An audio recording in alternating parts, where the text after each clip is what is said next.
Les damos la bienvenida a este análisis. Hoy vamos a meternos de lleno en los marcos legales críticos que protegen nuestras próximas elecciones de 2026. Básicamente, vamos a traducir esos códigos penales súper complejos en una guía clara y accesible para todos. Con tantos procesos locales y federales en puerta, entender cómo defender nuestro voto es absolutamente crucial. Así que, arrancamos. Nuestra ruta de hoy es súper clara.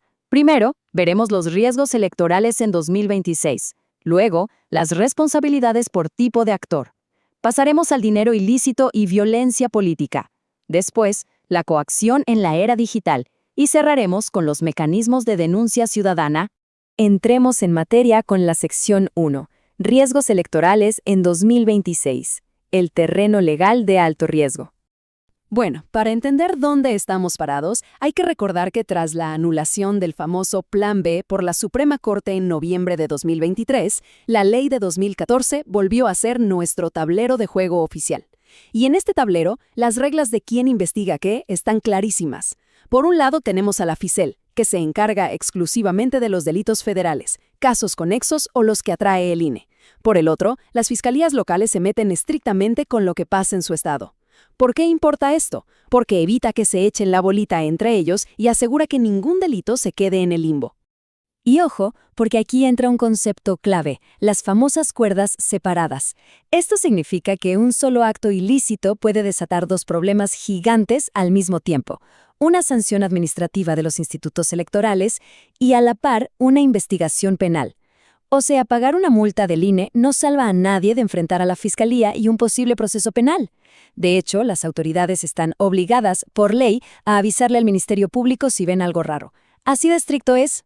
Pasamos a la sección 2. Responsabilidades por tipo de actor, categorizando a los infractores. A ver, los delitos electorales no solo los cometen ciudadanos de a pie. La ley en realidad es mucho más dura con quienes tienen cierto poder institucional. Por ejemplo, los ministros de culto religioso pueden ser sancionados si usan su influencia para presionar el voto. Los notarios se enfrentan a multas de cientos de días si se niegan a certificar un hecho electoral.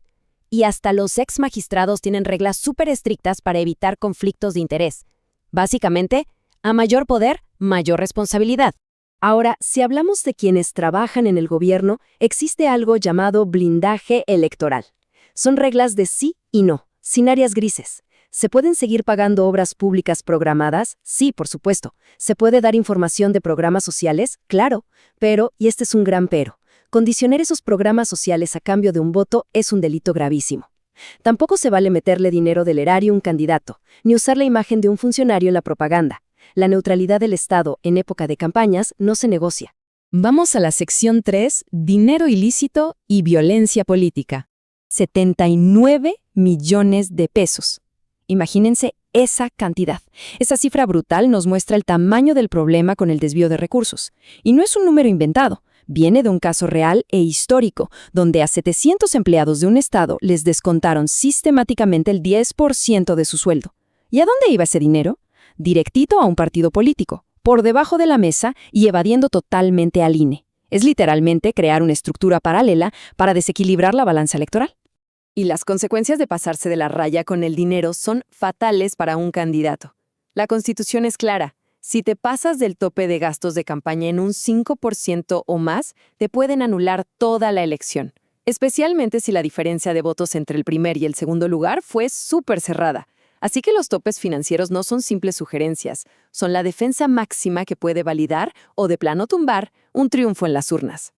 Y aquí entramos a un tema súper debatido, la prisión preventiva oficiosa, o PPO. En México, si te atrapan usando programas sociales con fines electorales, la ley dicta cárcel automática mientras te investigan. Suena fuerte, ¿verdad? Y lo es. De hecho, los tribunales internacionales de derechos humanos dicen que esto choca contra la presunción de inocencia. Por eso, hoy en día, las fiscalías tienen que sudar la gota gorda en las audiencias para justificar realmente por qué alguien debe quedarse encerrado. Es un choque técnico legal fascinante.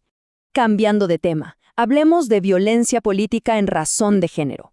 Si miramos el Registro Nacional de Personas Sancionadas, los números nos dan una bofetada de realidad. Tenemos 289 hombres sancionados frente a 74 mujeres. La ley tipifica 22 conductas distintas para este delito, desde ocultar información hasta usar estereotipos para atacar a una candidata. El objetivo de sancionar esto es clarísimo, que absolutamente nadie limite los derechos políticos de las mujeres. Pero, y este pero es enorme, tenemos un cuello de botella estructural tremendo. Fíjense en esto, entre 2020 y 2024 se presentaron 526 quejas por violencia política de género, pero solamente el 6.8% terminó en una sanción formal. Así es, menos del 7%. Esto nos dice a gritos que aunque tenemos leyes más modernas, llevarlas a la práctica y lograr condenas reales sigue siendo un desafío monumental. Pasamos a la sección 4, coacción en la era digital. Así es como está evolucionando la supresión del voto. Si hacemos memoria, antes el fraude vivía en las calles. Hablábamos de tácticas casi folclóricas, pero ilegales, como el ratón loco, el carrusel o los famosos desayunos para movilizar gente. Bueno, hoy la coacción cabe en la palma de la mano. El peligro moderno es que te exijan una foto de tu boleta marcada por WhatsApp, amenazando con quitarte el trabajo o un apoyo social si no la mandas. ¿O qué tal el uso de influencers en plena veda electoral? El fraude se digitalizó. Y eso es un dolor de cabeza enorme para las autoridades. Para intentar frenar esto, el Congreso ya se está moviendo. Básicamente, la ley intenta alcanzar a la tecnología. Ya se analizan reformas para que pedirle una foto de la boleta a alguien sea un delito castigado de forma explícita. Y no solo eso, también quieren darle el poder a los presidentes de casilla para prohibir por completo el uso de celulares y cámaras adentro de las mamparas de votación. Es un intento crucial para salvar el secreto del voto. Y finalmente llegamos a la sección 5, mecanismos de denuncia ciudadana, nuestro escudo. Entonces, si vemos un delito, ¿cómo nos defendemos? Para que una denuncia no se quede arrumbada en un escritorio, necesita cumplir con lo que los abogados llaman la tríada metodológica procesal, que suena muy elegante, pero en realidad es simplemente responder 3 cosas. Modo, o sea, contar clarito qué pasó y quiénes estaban. Tiempo, dar la fecha y la hora exacta.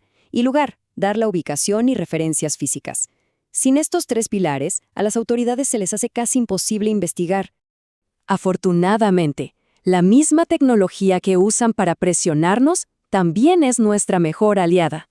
Las autoridades tienen plataformas activas 24/7, como Ficenet en Internet o Ficetel por teléfono. Y lo mejor de las plataformas digitales es que te dejan subir directo ese audio comprometedor, esa foto del delito o el video del fraude. Toda esa evidencia digital es oro puro para blindar las investigaciones y proteger las urnas. Además, y esto está buenísimo, no todo es en línea. El día de las elecciones se arma un despliegue ministerial. Esto significa que mandan unidades móviles del Ministerio Público directo a los distritos donde las cosas se pueden poner calientes. Imagínense, ministerios públicos recibiendo denuncias en la plaza del pueblo o al lado de la casilla, sin que la gente tenga que gastar un peso en pasajes. Es justicia rápida y en el lugar de los hechos. Todo esto nos lleva a un mensaje central de nuestras leyes hoy en día. Cumplir con las reglas del dinero y acatar la paridad de género ya no son sugerencias de buena voluntad. Como dice la frase, son precondiciones obligatorias e irreductibles. Si quieres ser candidato o mantener tu puesto político, cumples o cumples. Son los muros de contención que mantienen a flote nuestra democracia. En fin, el marco legal está ahí. Es fuerte y castiga desde el fraude callejero hasta la extorsión por WhatsApp. Pero de cara a 2026, nos quedamos con una pregunta enorme. A medida que la coacción digital sigue mutando y mezclándose con las tácticas de siempre, ¿cómo vamos a adaptar nuestra vigilancia ciudadana para salvar realmente el voto secreto? La resiliencia de la democracia depende de que nos involucremos. Gracias por acompañarnos en este análisis. Sigan observando y, sobre todo, sigan exigiendo transparencia.